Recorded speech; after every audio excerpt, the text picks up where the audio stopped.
Hey everybody, welcome back to the Back to Brilliance podcast. We're your hosts, Henry and Joseph. Thanks for tuning in. We ask that wherever you listen, that you subscribe, leave a comment or a review. Helps great people like you find our podcast. And with that, we're going to go ahead and get into today's topic.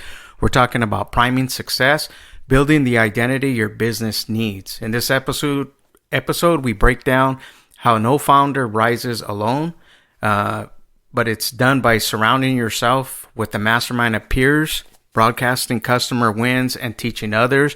You multiply external credibility and internal belief. So with that, guys, we're going to go ahead and break that down, but I want to bring our co-host Joseph on. Joseph, say what's up and take it away.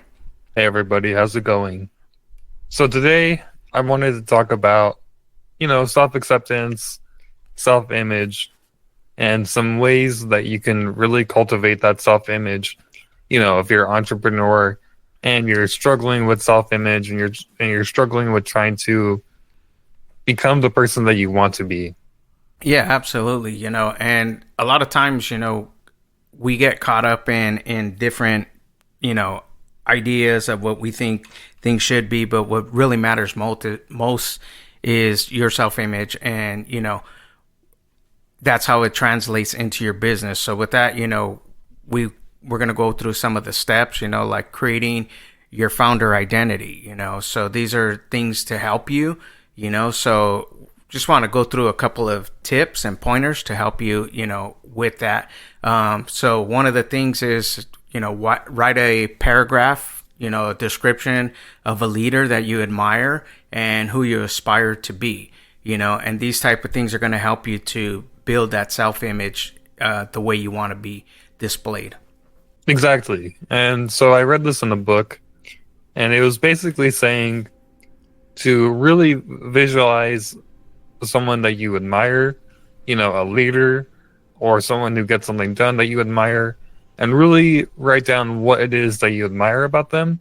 That way you can really start to define what it is that you want to adapt into your own personality or into your own life. And so once you've written it down, then you're able to really visualize that one key aspect. So with that, guys, when we were young as kids, we always admired somebody that we wanted to grow up to be, and now, somewhere down the line, we lose that, right?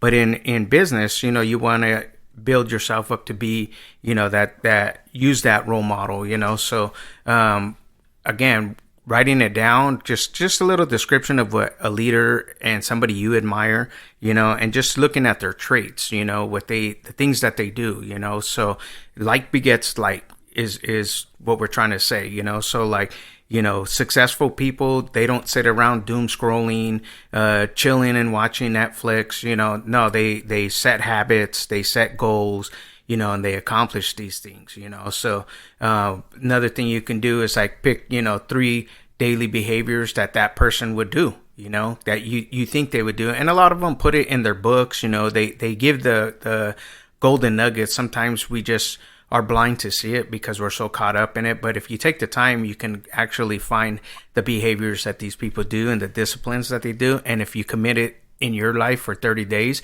you'll see some results take place.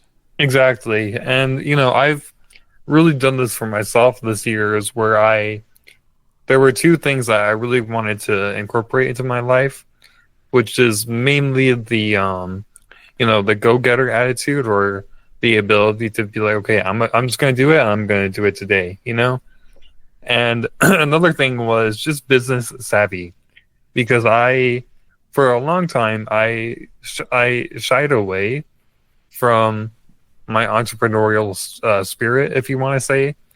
And so now I've really been trying to embrace that.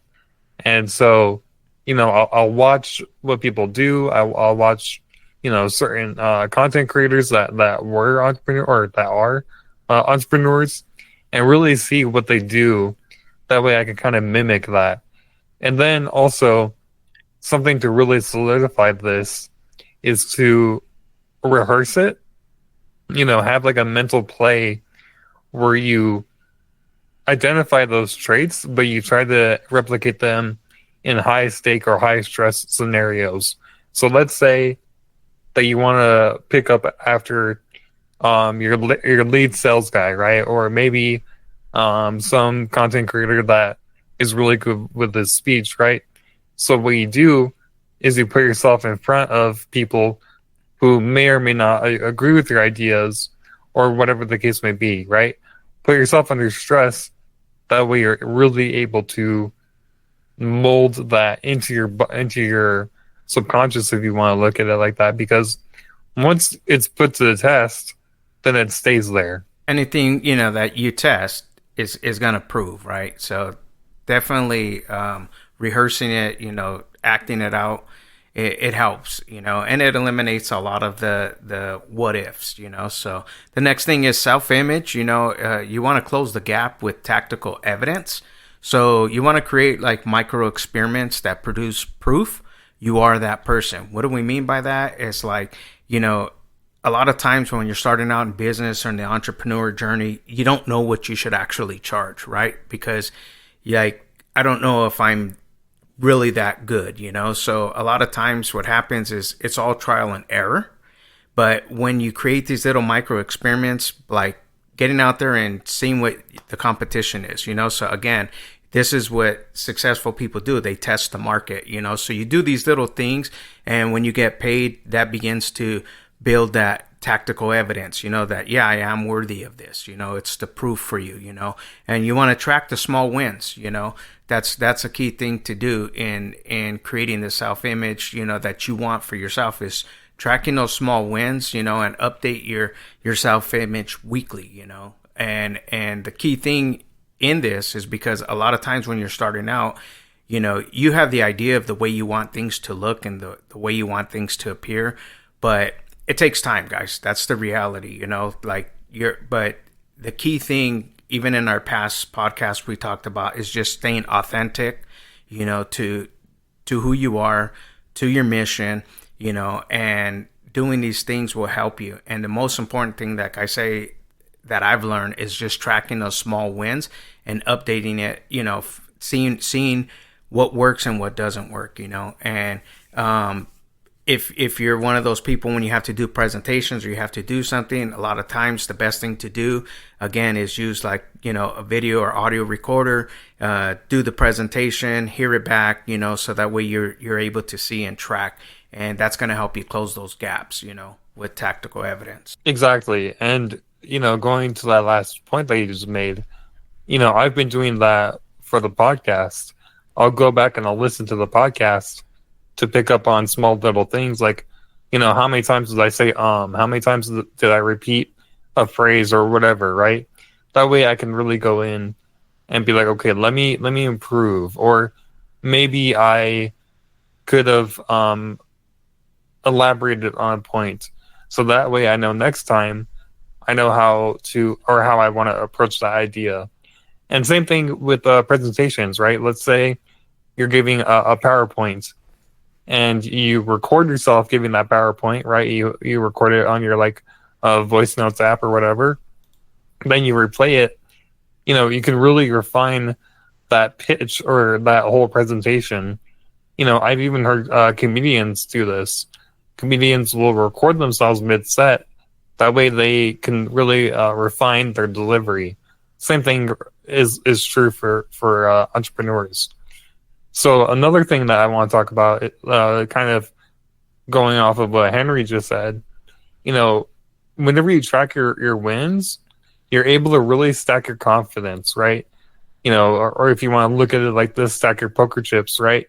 So if you keep small promises to yourself, then you can log them and see, okay, did I fulfill that promise? Okay, did I take out the trash today? Okay, did I wash my dog? Did I, X, Y, and Z, right? So if you do these small things and you track them and you're like, okay, I've done 7 of the 8 promises, that can really help you build your confidence.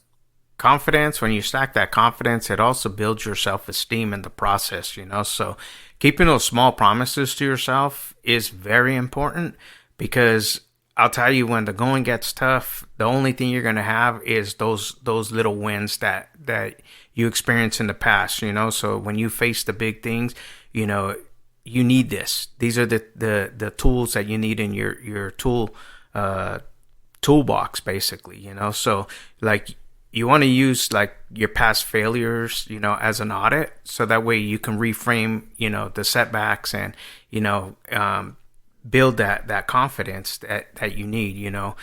Trust me, in the entrepreneur journey, you're going to face a lot of setbacks. This is not a road for the faint at heart. I can tell you right now, you're going to have grit. You're going to have, that strong exterior. And this comes from, building that self-esteem, closing the gaps, doing the things that we're sharing with you. This is going to help you to stack that confidence like poker chips. So again, if you're starting out, maybe you're in the middle, or if you're already, a little more ahead, you already know, like, these are the steps, so we're just sharing with you the steps and the tools and the tactics that'll help you, in your journey. Because as the going gets tough, you're going to find out, like, man, your self-esteem sometimes kind of gets beat down in the process, so to keep that going, to keep the self-image, so that you can succeed, you got to stack that confidence. So keep those small promises that you make to yourself every day. Exactly. And pretty much like what Henry was just saying, having failures, as we've talked about before, they're not failures, they're only stepping stones for success. And so if you can audit your failures, if you can keep track of your small failures, then you can really keep track of where you can improve. And so I've really been doing that where, if I don't reach my daily quotas or my weekly quotas, then I'll be like, okay, why didn't I do this? Where did I fall short? Was it how I thought about it, how I felt about it? Or was it just I didn't take action? Obviously, it's a combination of the three, but what was the main downfall? And so that way I can really adjust, like how we were just saying, using a form of recording yourself to improve. All of this is to help you improve. And so once you have improved, your self-esteem will improve as well. And so I kind of want to pivot to, daily priming or auto-suggestion. And so we've talked a lot about this, priming your mind, priming your subconscious mind. And so I want to go deep into it, or, elaborate on this again.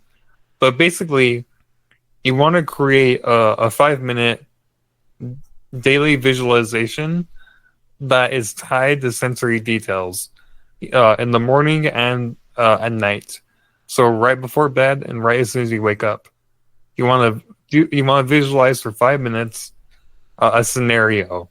And so basically what I've done is I will visualize myself waking up in a new place that I've chosen, and then turning on my computer, because I know what turning on my computer is like, and I can visualize what waking up in a new place looks like, right? Because that's my current goals. I want to live in a new spot. I want to build up my finances enough to, to move and be in a new place. So that's what I'm choosing to visualize. If you want, you can visualize, going home, telling your wife, "Hey, I closed a high ticket sale," or, telling your friends like, "Hey, I did this."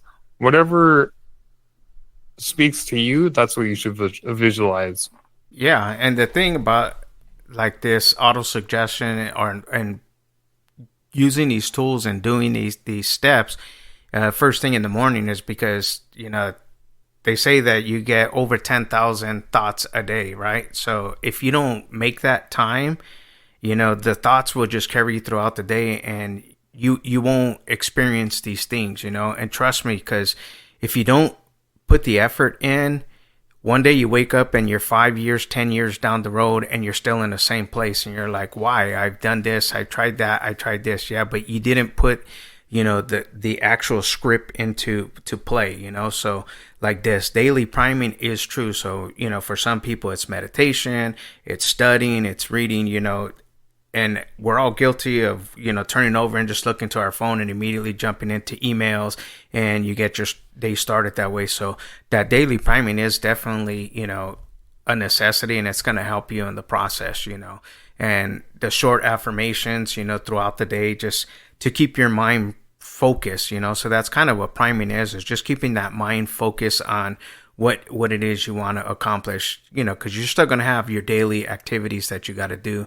But, again, when you have these type of things and they become habits, they begin to serve you, So, even like when you're going to just go into like a meeting, you're nervous, so it's like take 1 minute and, prime yourself for the meeting, breathing, adjusting your posture, and ready so you can walk in with confidence, So these are definitely tips, that will help you, and it's about defining the purpose, you know what I mean? That's kind of like the goal here is to define your purpose, So when you can define it and make it more clear, then others will also ride on that same, to help you along the way because they understand, what it is you're trying to do. Exactly.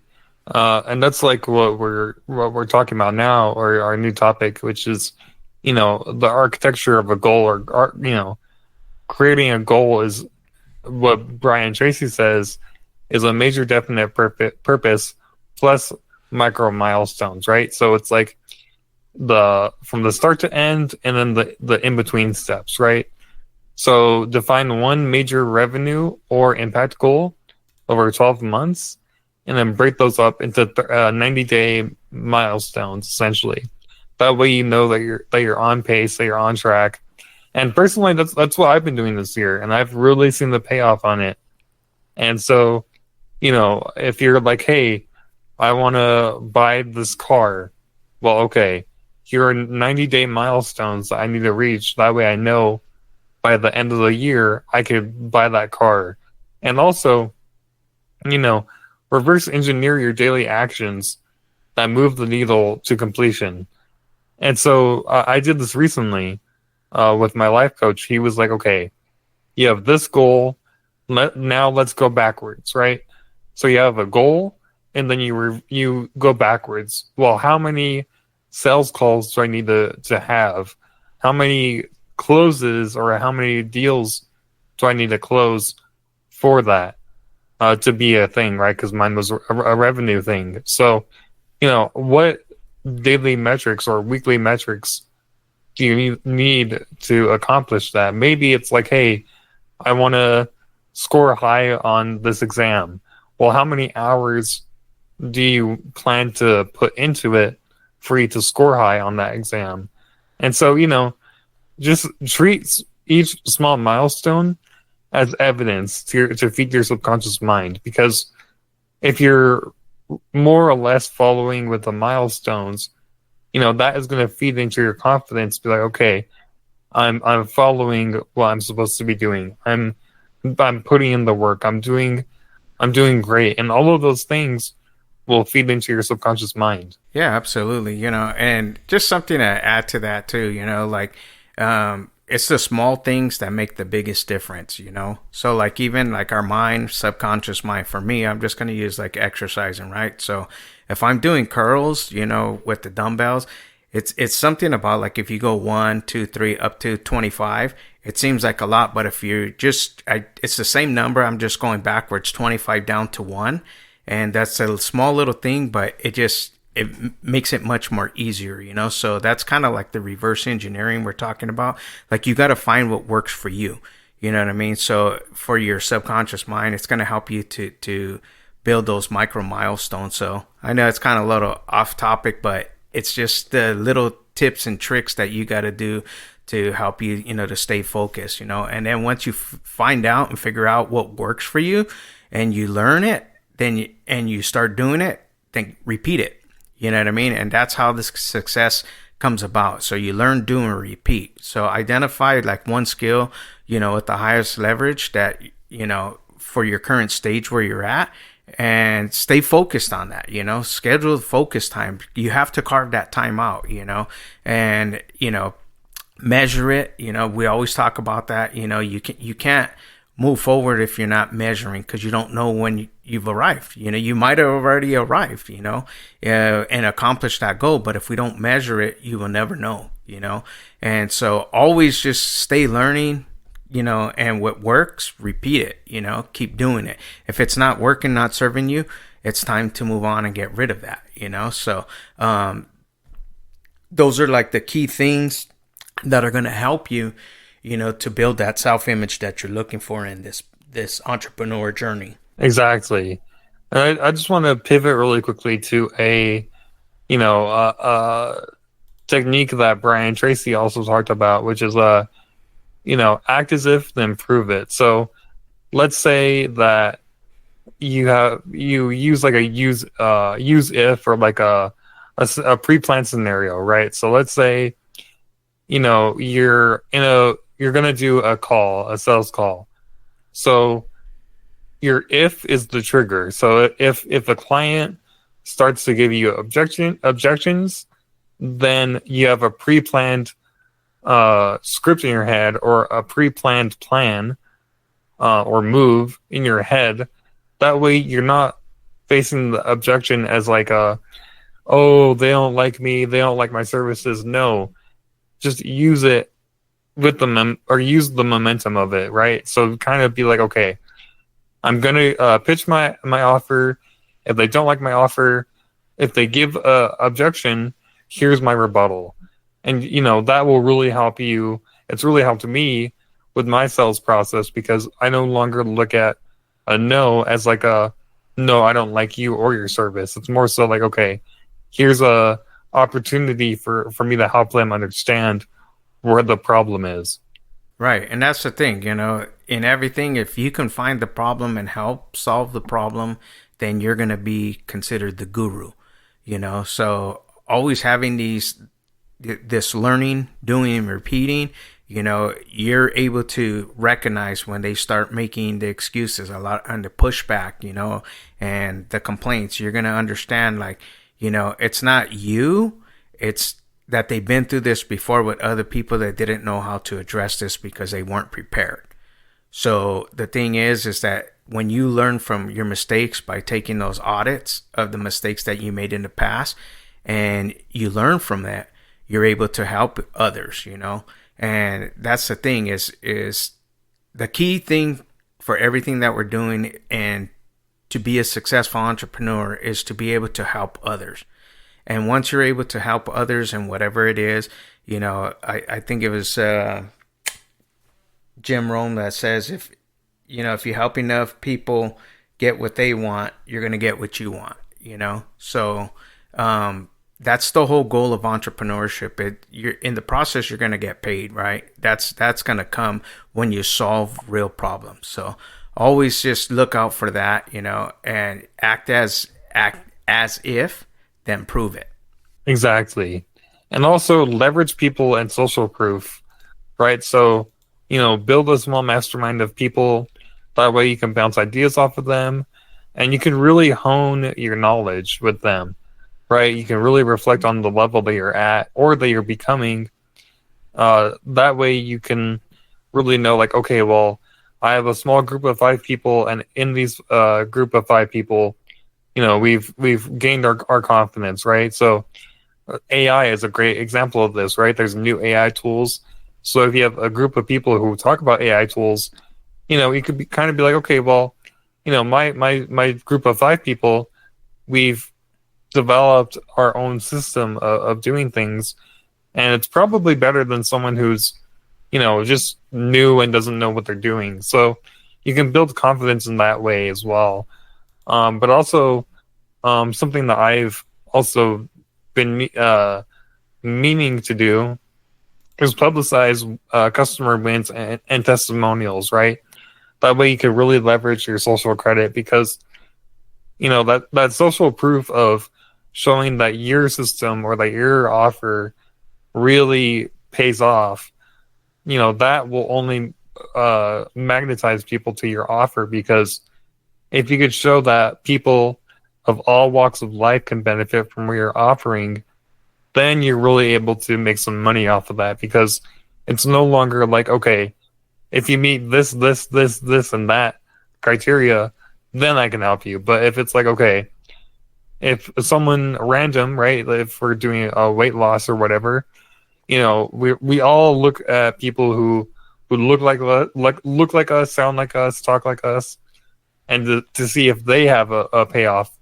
So if I'm gonna hire a trainer, if someone is similar to me, I'm gonna look to see if they've had a payoff, and if they have, well then I'm like, okay, if they've done it, then I can do it.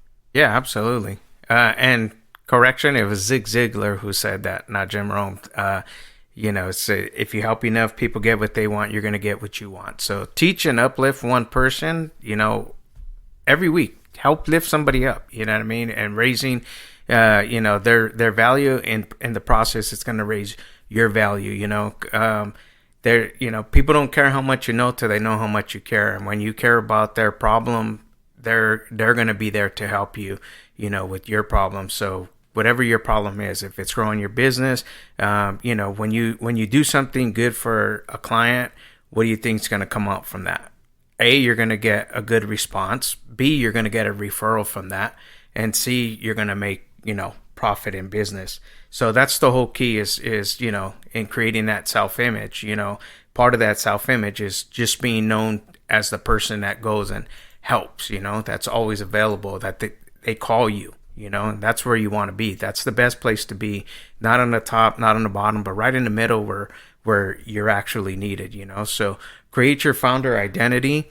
Again, we went over some of those steps, writing the paragraph, of a leader that you admire and aspire to be, and look at the 3 daily habits that they do, and try to commit them to yourself for 30 days and see what results you get, close the gap with tactical evidence. We talked about tracking those small wins, stack confidence like poker chips. That's going to build your self-esteem, so how do you do that? By keeping the small promises to yourself every day and log them as confidence chips. Auto suggestion and daily priming. We're talking about just taking that 5 minutes to visualize where you want to be, and then, just giving gratitude for the things that you do have today, and soon before you know it, it'll be a reality, and we're talking about, major,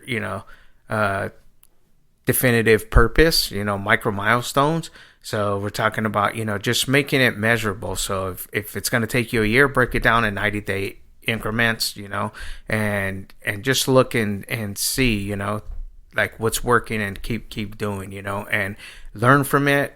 And if it serves you, keep doing it and repeat until you seek success. Okay. And then act as if it's happened already, then prove it. And that comes again by just helping others get what they need, and you're going to get what you need. So with that, guys, I want to bring Joseph back in if he has any closing thoughts before we end the podcast. Yeah, I just want to say that there are so many tools and so many methods to success. Find what works for you. Hopefully, one of these techniques that we shared will resonate with you, and that you could take it forward. Because, in creating this episode, there's two things I really picked up on, and I want to integrate that as well. So I want to give a shout out to our community, because we have a community of entrepreneurs who are tired of doing everything alone. So we have a community of practical self-growth tools, community support, as well as weekly structure to help you stay focused and follow through with whatever you're trying to do. So that's at backtoyourBrilliance.com. If you scroll down to our community tab, you'll be linked up with like-minded people like you. Well said. All right. Well, thank you guys for tuning into our podcast. Don't forget to subscribe, leave a comment and review. It helps great people like you find our podcast. And with that, we're out. Till the next time. Stay blessed. Bye-bye.